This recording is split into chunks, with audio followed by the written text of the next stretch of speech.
దొంగ తెలివి. పూర్వం రామాపురంలో ఒక అవ్వ ఉండేది. ఆమెకు ఒక్కగానొక్క కూతురు. ఆ కూతురుకు ఇద్దరు పిల్లలు. కూతురు అల్లుడు కూలి పనికి వెళ్ళేవారు. వాళ్ళ ఆదాయం అంతంత మాత్రంగా ఉంది. కుటుంబ ఖర్చులకు చాలీకుండేది. ఊరకనే తిని కూర్చునే కంటే ఏదైనా ఒక పని చేసి 4 రూపాయలు సంపాదిస్తే కూతురు కుటుంబానికి ఉపయోగంగా ఉంటుందని అవ్వకు అనిపించింది.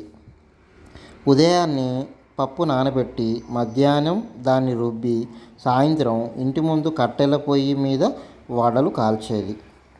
కమ్మటి వాసనతో దారిన పోయేవారికి నోరూరేది. వడలు కొనుక్కొని తినేవారు. కొందరు ఇంటికి తీసుకుపోయేవారు. ఆ విధంగా ఆమె రోజుకు 5 వరహాలు సంపాదించేది. మరుసటి రోజు పప్పు నూనె కొనడానికి 2 వరహాలు చిన్న మట్టి ముంతలో వేసేది. మిగిలిన 3 వరహాలు కుటుంబ ఖర్చుల కొరకు పెద్ద ముంతలో దాచేది. అవసరమైతే కూతురు పిల్లలకు ఇస్తుండేది. మిగిలినవి ముంతలోనే ఉండేవి. ఇదంతా రంగడనే యువకుడు గమనించాడు. వాడు మహాసోమరి. చిన్న చిన్న దొంగతనాలతో కాలం వెళ్ళబుచ్చుతుండేవాడు.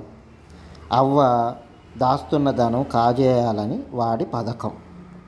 ఒకరోజు అవ్వ ఏమరుపాటుగా ఉన్నప్పుడు పెద్ద మట్టి ముంతను తస్కరించాడు. చిన్న మట్టి ముంతను వదిలేశాడు. అవ్వ గ్రామాధికారిని కలిసి తన బాధ చెప్పుకుంది. ఆయన దొంగల్ని పసిగట్టడంలో నేర్పరి. అవును, కొన్ని ప్రశ్నలు అడిగి విషయం రాబట్టాడు. క్షణాల్లో ఉపాయంగా దొంగను పట్టుకొని, ఏరా, కష్టపడి బతకడానికి ఇష్టపడక దొంగతనం లాంటి నీచమైన పనులు చేస్తున్నావా? వయసులో ఉన్నావు, దుఃఖలా ఉన్నావు, నీకేం పోయే కాలం? అమ్మే సొంతు దొంగలించావు. అయినా నాదో సందేహం. పెద్ద ముంత దొంగలించావు, చిన్న ముంత వదిలేశావు ఎందుకు అన్నాడు. చిన్న ముంతలో మరుసటి రోజు వ్యాపారానికి కావాల్సిన పెట్టుబడి ఉంది.